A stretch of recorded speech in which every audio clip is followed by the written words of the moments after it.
Santa Teresa Benedicta de la Cruz Edith Stein, monja carmelita descalza y mártir.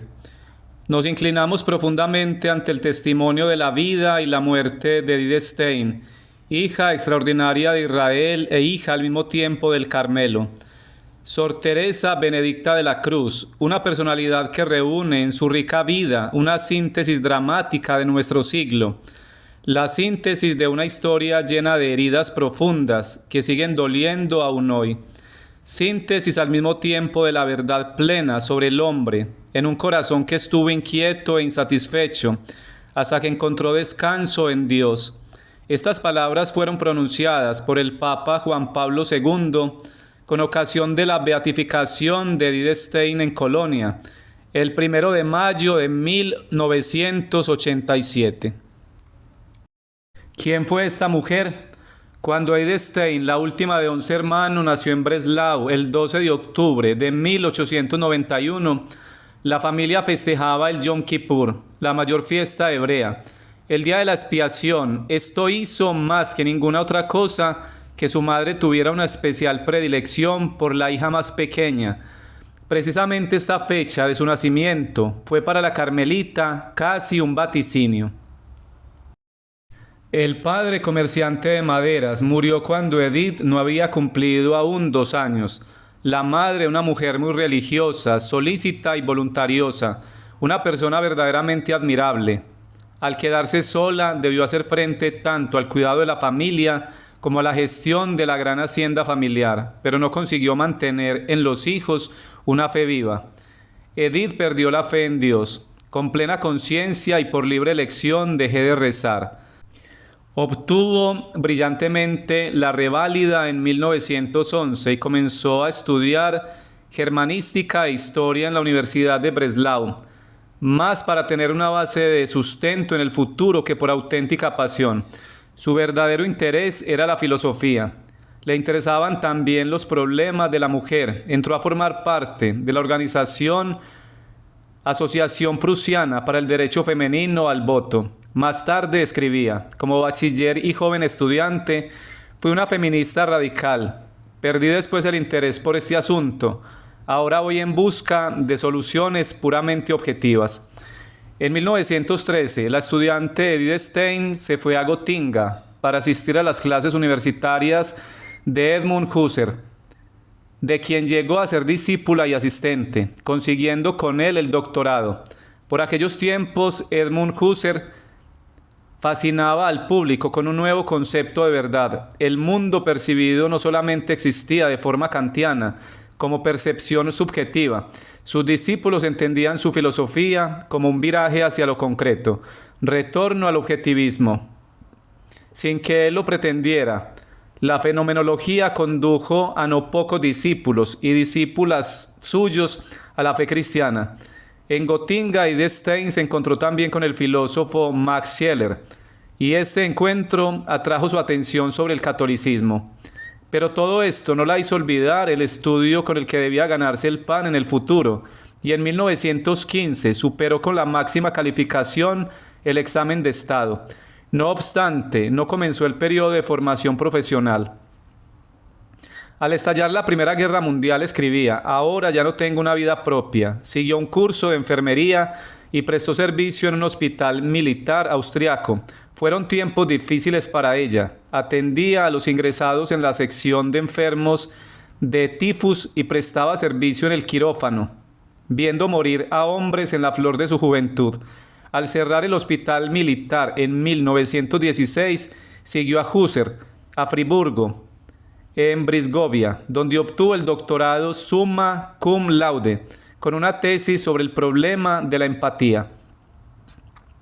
Por aquel tiempo le ocurrió un hecho importante. Observó cómo una aldeana entraba en la catedral de Frankfurt con la cesta de la compra, quedándose un rato para rezar. Eso fue para mí algo completamente nuevo. En las sinagogas y en las iglesias protestantes que he frecuentado, los creyentes acuden a las funciones. Aquí, sin embargo, una persona entró en la iglesia desierta, como si fuera a conversar en la intimidad. No he podido olvidar lo ocurrido. En las últimas páginas de su tesis de doctorado escribió: Ha habido personas que tras un cambio imprevisto de su personalidad han creído encontrar la misericordia divina. ¿Cómo llegó a esta afirmación? Edith Stein tenía gran amistad con el asistente de Husserl en Gotinga, Adolf Reinach, y su esposa. Adolf Reinach muere en Flandes en noviembre de 1917. Edith va a Gotinga. Los Reinach se habían convertido al Evangelio. Edith tenía cierta renuncia ante el encuentro con la joven viuda. Con gran sorpresa encontró una creyente. Este ha sido mi primer encuentro con la cruz y con la fuerza divina que transmite a sus portadores. Fue el momento en que se desmoronó mi irreligiosidad y brilló Cristo. Más tarde escribirá: lo que no estaba en mis planes estaba en los planes de Dios. Arraiga en mí la conversión profunda de que, visto desde el lado de Dios, no existe la casualidad. Toda mi vida, hasta los más mínimos detalles, está ya trazada en los planes de la providencia divina y ante los ojos absolutamente clarividentes de Dios. Presenta una coherencia perfectamente ensamblada. En otoño de 1918, Edith Stein dejó la actividad de asistente de Edmund Husserl porque deseaba trabajar independientemente. La primera vez que volvió a visitar a Husserl después de su conversión fue en el año 1930. Tuvo con él una discusión sobre la nueva fe, de la que le hubiera gustado que participara también él. Tras ello escribió una frase sorprendente: después de cada encuentro que me hace sentir la imposibilidad de influenciar directamente, se agudiza en mí el impulso hacia mi propio holocausto. Edith Stein deseaba obtener la habilitación para la libre docencia, algo que por aquel entonces era inalcanzable para una mujer. A este respecto, Husserl se pronunciaba así en un informe: si la carrera universitaria se hiciera accesible a las mujeres, la podría recomendar encarecidamente más que a cualquier otra persona para el examen de habilitación. Más tarde, sin embargo, se le negaría la habilitación a causa de su origen judío. Edith Stein vuelve a Breslau, escribe artículos en defensa de la psicología y de las humanidades, pero lee también el Nuevo Testamento, Kierkegaard y el opúsculo de los ejercicios espirituales de Ignacio de Loyola. Se da cuenta de que un escrito como este no se le puede simplemente leer, sino que es necesario ponerlo en práctica. En el verano de 1921, fue durante unas semanas a la finca de una discípula de Husserl. Esta señora junto con su esposo se habían convertido al Evangelio. Una tarde Edith encontró en la biblioteca la autobiografía de Teresa de Ávila. La leyó durante toda la noche. Cuando cerré el libro me dije: esta es la verdad. Considerando retrospectivamente su vida, escribía más tarde: mi anhelo por la verdad era ya una oración. En enero de 1922, Edith Stein se bautizó. Era el día de la circuncisión de Jesús, la acogida de Jesús en la estirpe de Abraham. Estaba erguida ante la fuente bautismal, vestida con el blanco manto nupcial de Hedwig Conrad Martius, que hizo de madrina. Había dejado de practicar mi religión hebrea y me sentía nuevamente hebrea solamente tras mi retorno a Dios. Ahora tendrá siempre conciencia, y no solo intelectualmente, sino de manera tangible, de pertenecer a la estirpe de Cristo. En la fiesta de la Candelaria, una fiesta cuyo origen se remonta también al Antiguo Testamento, fue confirmada por el obispo de Spira en su capilla privada. Después de su conversión, lo primero que hizo fue volver a Breslau. Mamá, soy católica. Las dos lloraron. Hedwig Conrad Martius escribió: mira, 2 israelitas y en ninguna de ellas hay engaño. Inmediatamente después de su conversión, Edith Stein aspira a entrar en el Carmelo, pero sus consejeros espirituales, el vicario general de Spira y un sacerdote jesuita, le impiden dar este paso. Acepta entonces un empleo de profesora de alemán e historia en el Instituto y Seminario para Maestros del Convento Dominico de la Magdalena de Spira, hasta la Pascua de 1931. Por insistencia del archiabad Rafael Walser del convento de Beuron, hace largos viajes para dar conferencias, sobre todo sobre temas femeninos, durante el periodo inmediatamente precedente y también bastante después de mi conversión. Creía que llevar una vida religiosa significaba renunciar a todas las cosas terrenas y vivir solamente con el pensamiento puesto en Dios. Gradualmente, sin embargo, me he dado cuenta de que este mundo exige de nosotros otras muchas cosas. Creo incluso que cuanto más se siente uno atraído por Dios, más debe salir de sí mismo, en el sentido de dirigirse al mundo para llevar allí una razón divina para vivir. Su programa de trabajo es enorme. Traduce las cartas y los diarios del periodo precatólico de Newman y la obra Questiones Disputate de Veritate de Tomás de Aquino, en una versión muy libre por amor al diálogo con la filosofía moderna. El padre Eric, sacerdote jesuita, la incitó a escribir también obras filosóficas propias. Aprendió que es posible practicar la ciencia al servicio de Dios. Solo por tal motivo he podido decidirme a comenzar una serie de obras científicas. Encuentra siempre la fuerza necesaria para su vida y su trabajo en el convento benedictino de Beurón, al que va para pasar allí las fiestas más importantes del año eclesiástico. En el año 1931 termina su actividad en Espira. Intenta de nuevo obtener la habilitación para la libre docencia en Breslau y Friburgo. Todo en vano. Compone entonces una obra sobre los principales conceptos de Tomás de Aquino, potencia y acción. Más tarde hará de este ensayo una obra mayor, desarrollándola bajo el título de Ser finito y ser eterno. En el convento de las Carmelitas de Colonia no fue posible imprimir esta obra durante su vida. En 1932 se le asigna una cátedra en la institución católica, el Instituto de Pedagogía Científica de Münster, donde tiene la posibilidad de desarrollar su propia antropología. Aquí encuentra la manera de unir ciencia y fe y de hacer comprensible esta cuestión a otros. Durante toda su vida solo quiso ser instrumento de Dios. Quien viene a mí, deseo conducirlo a Él. En 1933, la noche se cierne sobre Alemania. Había oído ya antes algo sobre las severas medidas contra los judíos, pero ahora comencé de pronto a entender que Dios había puesto una vez más su pesada mano sobre su pueblo y que el destino de este pueblo era también el mío. El artículo de la ley de los nazis sobre la raza ariana hizo imposible que continuara su actividad docente.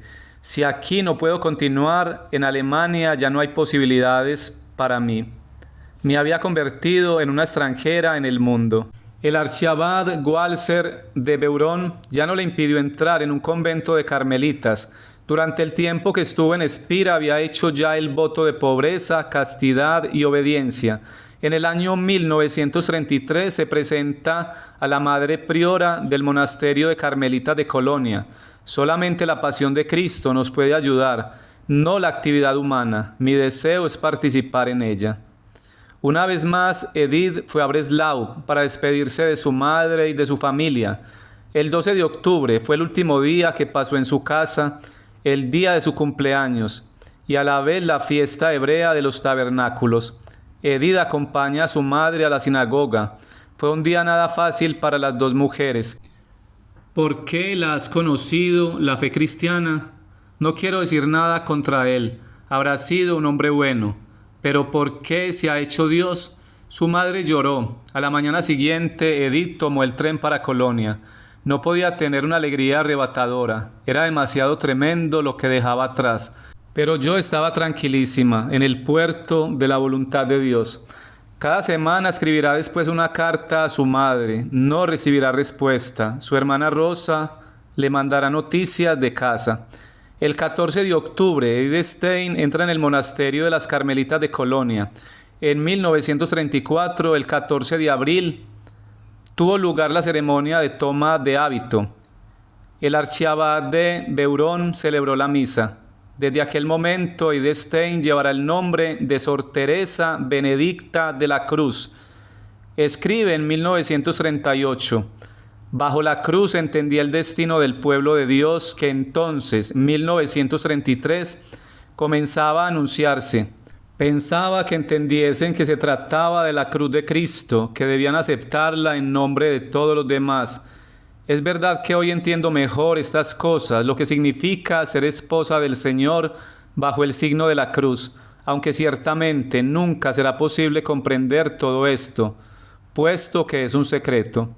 El 21 de abril de 1935 hizo los votos temporales. El 14 de septiembre de 1936, en el momento de renovar los votos, murió su madre en Breslau. Hasta el último momento mi madre ha permanecido fiel a su religión, pero puesto que su fe y su firme confianza en su Dios fue lo único que permaneció vivo en su agonía, confío en que haya encontrado un juez muy clemente y que ahora sea mi más fiel abogada, para que también yo pueda llegar a la meta. En el recordatorio de su profesión perpetua, el 21 de abril de 1938, hizo imprimir las palabras de San Juan de la Cruz, al que dedicará su última obra, que ya solo en amar es mi ejercicio. La entrada de Edith Stein en el convento de las Carmelitas no fue una huida. Quien entra en el Carmelo no se pierde para los suyos, sino que le tienen aún más cercano. Y esto porque nuestra profesión es la de dar cuenta de todos a Dios. Dio cuenta a Dios sobre todo de su pueblo. Pienso continuamente en la reina Esther, que fue sacada de su pueblo para dar cuenta ante el rey. Yo soy una pequeña y débil Esther, pero el Rey que me ha elegido es infinitamente grande y misericordioso. Esto es un gran consuelo. El 9 de noviembre de 1938 se puso de manifiesto ante todo el mundo el odio que tenían los nazis a los judíos. Arden las sinagogas, se siembra el terror entre las gentes judías. La Madre Superiora de las Carmelitas de Colonia hace todo lo posible para llevar al extranjero a Sor Teresa Benedicta de la Cruz. La noche de fin de año de 1938 cruza la frontera de los Países Bajos y la llevan al monasterio de Carmelitas en Holanda. Allí redacta su testamento el 9 de junio de 1939. Ya desde ahora acepto con gozo, en completa sumisión y según su santísima voluntad, la muerte que Dios me haya destinado. Ruego al Señor que acepte mi vida y muerte, de manera que el Señor sea reconocido por los suyos y que su reino venga con toda su magnificencia para la salvación de Alemania y la paz del mundo. Ya en el monasterio de Carmelitas de Colonia, a Edith Stein se le había dado permiso para dedicarse a las obras científicas. Allí había escrito, entre otras cosas, de la vida de una familia judía. Deseo narrar simplemente lo que he experimentado al ser hebrea, ante la juventud que hoy es educada desde la más tierna edad en el odio a los judíos. Nosotros que hemos sido educados en la comunidad hebrea, tenemos el deber de dar testimonio. Edith Stein escribirá a toda prisa su ensayo sobre Juan de la Cruz, el místico doctor de la Iglesia, con ocasión de 400 aniversario de su nacimiento, 1542-1942. En el año 1941 escribía a una religiosa con quien tenía amistad, una scientia crucis, la ciencia de la cruz. Solamente puede ser entendida si se lleva todo el peso de la cruz. De ello estaba convencida ya desde el primer instante y de todo corazón he pronunciado: Ave, crux, expex, única. Te saludo, cruz, única esperanza nuestra. Su estudio sobre San Juan de la Cruz lleva como subtítulo La ciencia de la cruz. El 2 de agosto de 1942 llega la Gestapo. Edith Stein se encuentra en la capilla con las otras hermanas. En 5 minutos debe presentarse junto con su hermana Rosa, que se había bautizado en la Iglesia Católica y prestaba servicio en las Carmelitas de Echt. Las últimas palabras de Edith Stein que se oyen en Echt están dirigidas a Rosa: ven, vayamos por nuestro pueblo. Junto con otros muchos judíos convertidos al cristianismo, las dos mujeres son llevadas al campo de concentración de Westerbork. Se trataba de una venganza contra el comunicado de protesta de los obispos católicos de los Países Bajos por los prógromos y las deportaciones de los judíos. Jamás había pensado que los seres humanos pudieran llegar a ser así, y tampoco podía pensar que mis hermanas y hermanos debieran sufrir así. Cada hora rezo por ellos. Oirá Dios mi oración, en todo caso, oye ciertamente sus lamentos. El profesor Jan Nota, cercano a ella, escribirá más tarde: para mí ella es, en un mundo de negación de Dios, una testigo de la presencia de Dios. Al amanecer del 7 de agosto sale una expedición de 987 judíos hacia Auschwitz. El 9 de agosto, Sor Teresa Benedicta de la Cruz, junto con su hermana Rosa y muchos otros de su pueblo, murió en las cámaras de gas de Auschwitz. Con su beatificación en Colonia el 1 de mayo de 1987, la Iglesia rindió honores, por decirlo con palabras del sumo pontífice Juan Pablo II, a una hija de Israel que durante la persecución de los nazis ha permanecido como católica, unida con fe y amor al Señor crucificado, Jesucristo, y como judía a su pueblo. Esta información ha sido extraída de la página de Vatican.va.